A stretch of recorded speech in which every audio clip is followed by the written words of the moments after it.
Good morning, Honors Algebra 1.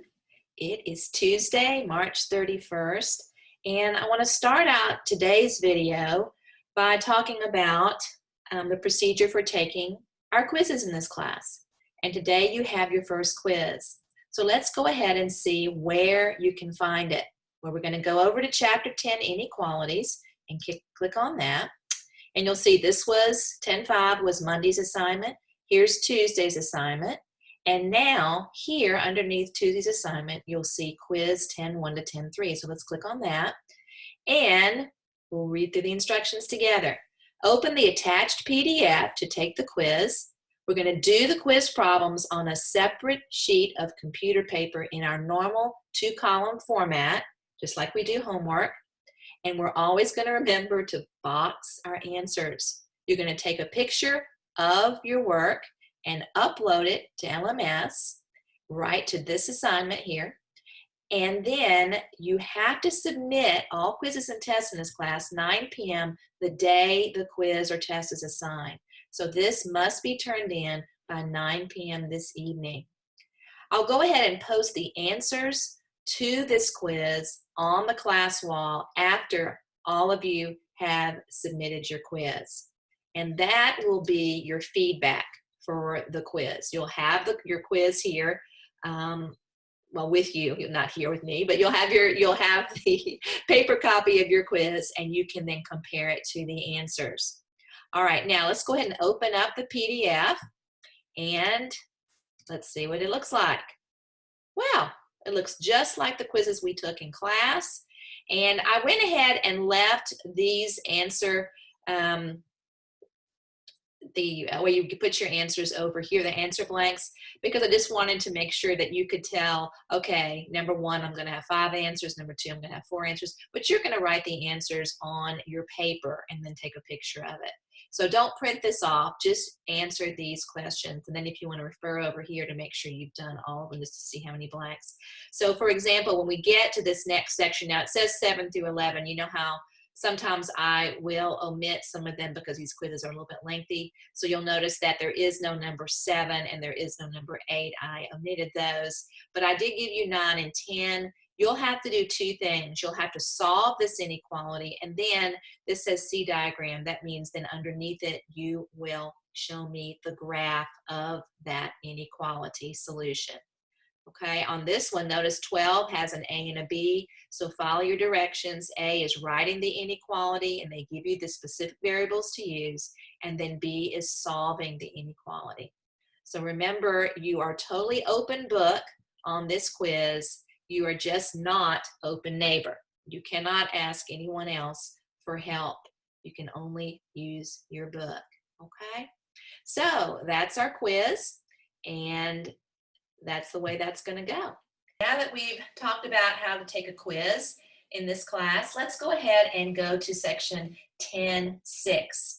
Now you're going to be happy to know that this is very similar to 10.5, and the only thing different is that what you have inside the absolute value can be a little bit more complex, but the principles and the procedures are exactly the same as yesterday. Now I'm doing this video in the evening when it's dark, which makes this computer screen a lot more, it has a glare to it, and I apologize for that.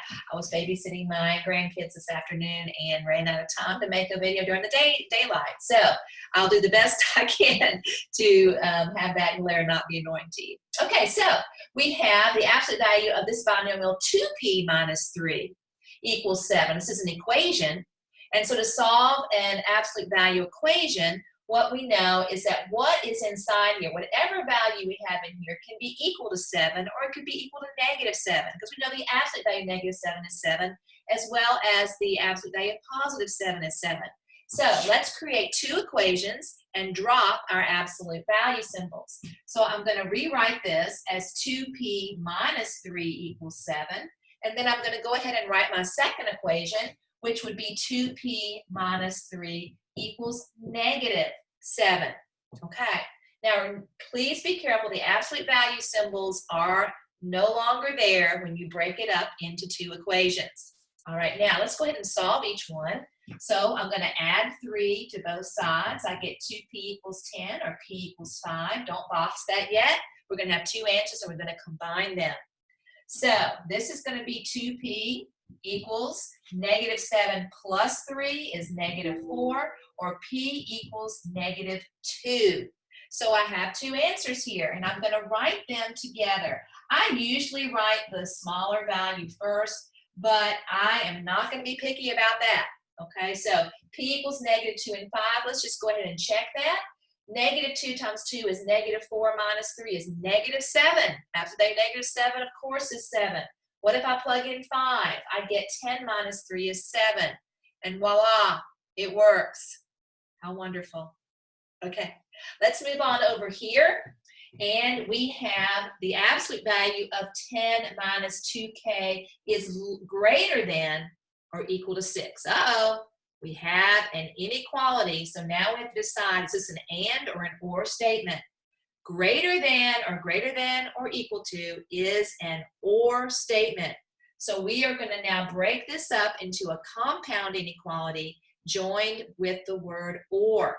So I'm going to rewrite that as 10 minus 2k is greater than or equal to 6. And then I have an or 10 minus 2k is less than or equal to negative 6.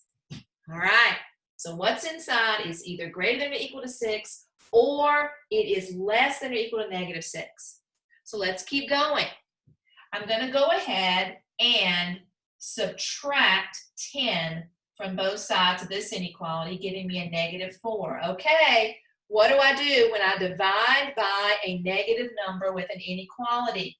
The inequality symbol is reversed, and so this becomes k is less than or equal to positive 2. I'm still above the glare. Yay. All right, let's move over here. Let's go ahead and leave the negative 2k and subtract 10 from both sides, and I get negative 16. All right, let's keep going. Oh, dividing by a negative. We're going to reverse the inequality. And so here is my answer. K is less than or equal to 2, and we have to include the word or k is greater than or equal to 8. So I'm going to box that. And now I'm going to try to avoid the glare here. I'm going to come over here and I'm going to graph it, because your homework will ask you to graph the solution. Now, I have k is less than or equal to 2, or it can be greater than or equal to 8. So an or statement means it's just the union of these two solutions. So I'm just going to put them both on there. I have k is less than or equal to 2, close circle, ray to the left, and then k is greater than or equal to 8, ray to the right, closed circles. You do not have to box your graph on your answers, but please box your solution here, okay? All righty. Let's move on to a problem that you might see in the B section of your homework.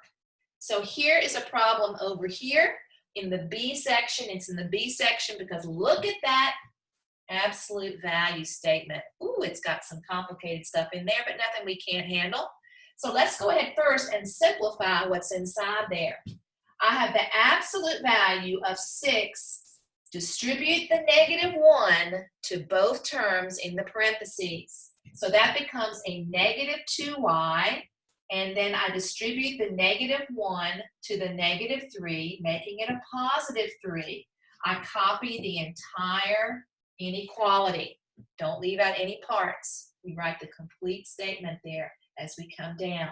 Now let's combine like terms. 6 plus 3 is 9 minus 2y, and that's still an absolute value, is less than or equal to 9. Okay, we have our absolute value now. We've combined like terms and eliminated parentheses. Let's see how we're going to write this as a compound inequality. So what I have here is a less than or equal to sign. Less than or equal is an and statement every time. So let's go ahead let's drop the absolute value symbols and write a compound inequality. So I'm going to write for the and statement 9 minus 2y in the center. And then I'm going to go ahead on this side and write less than or equal to 9. But what is in here can also be greater than or equal to negative 9. So this is an and statement. This binomial is less than or equal to 9, and it's greater than or equal to negative 9. Now let's go ahead and subtract 9 from all three parts of this. And I'm going to get a 0 over here. Don't panic. That's just fine. Not a problem. Subtract 9, and I get a negative 18. Whoops. What did I do? I forgot the less than or equal to. Let's go ahead and fix that. Okay. Negative 18. Sorry about that, guys. Okay. Now, let's go ahead and divide every term by negative 2. I'm going to reverse both inequalities. So let's go ahead and do that. I have a y here greater than or equal to, what's 0 over negative 2? Is that undefined? No, it's not undefined. 0 over negative 2 is 0. You can have 0 in the numerator. It's just the denominator that is the problem. So we have a 0 there. Now we're going to reverse the inequality again. Negative 18 divided by negative 2 is 9. And I have a solution, but it's not quite in the proper format. I always want to have my and statement with my smaller number on the left and my larger number on the right. So I'm going to just rewrite this in proper form here. I'm going to leave the y in the middle, but this says y is greater than or equal to 0. I'm just going to write that in that direction instead.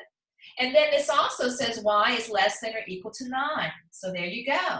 There is my compound inequality. It's my solution, and it's an and statement.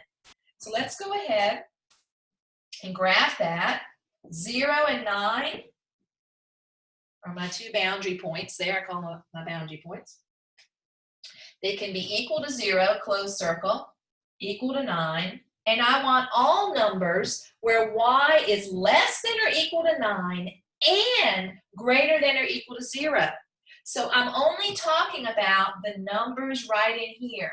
They have to be both. They have to be less than 9 and greater than 0. Well, negative 1 would be less than 9, but it's not greater than or equal to 0. So that would not work. It's only the numbers that satisfy both of those inequalities. And so there is my solution. I'm in the glare a little bit. Okay, now that's it. Let's talk about our homework. For our homework, you're going to go to LMS and do the assigned problem set and upload it in the proper place where this assignment was made, okay? If you have any questions about where to upload it, you can talk to me, but you uploaded one today or last night, so that you should be okay. Now, when does this have to be uploaded? By 9 a.m. tomorrow morning. Now, what's the other thing we're going to do today? We're going to take quiz 10-1 to 10-3, but it is due at 9 p.m., okay? 9 p.m. tonight. Tonight. I said today, but I mean tonight, okay? So I'll be expecting your quizzes at 9 tonight. I will be expecting your problem set no later than 9 in the morning. Now, what else is happening today? Well, what else is happening today is we're going to attempt our first Zoom tutorial meeting. And this class is going to meet at, let me put my Zoom up here. This class is going to meet at 11 a.m. this morning. 11 a.m. this morning. I'm going to put the link to the meeting on the class wall tomorrow morning. Okay, and so you just put that link, that address in your browser, and you click go, and you should be able to join the meeting. If you don't have Zoom on your computer, Zoom will then say, okay, before you can enter this meeting, you've got to download this particular program, but it doesn't take long at all. So anyway, this is purely optional. So if you're just doing great and don't have any questions, you don't have to join our meeting. So I will see some of you at 11, and it'll last about 30 minutes, 11 to 11:30. And the rest of you, I will see on well, I won't see you, but I'll talk to you on Wednesday morning. So I hope you have a blessed day today and that your studies go well. Bye-bye.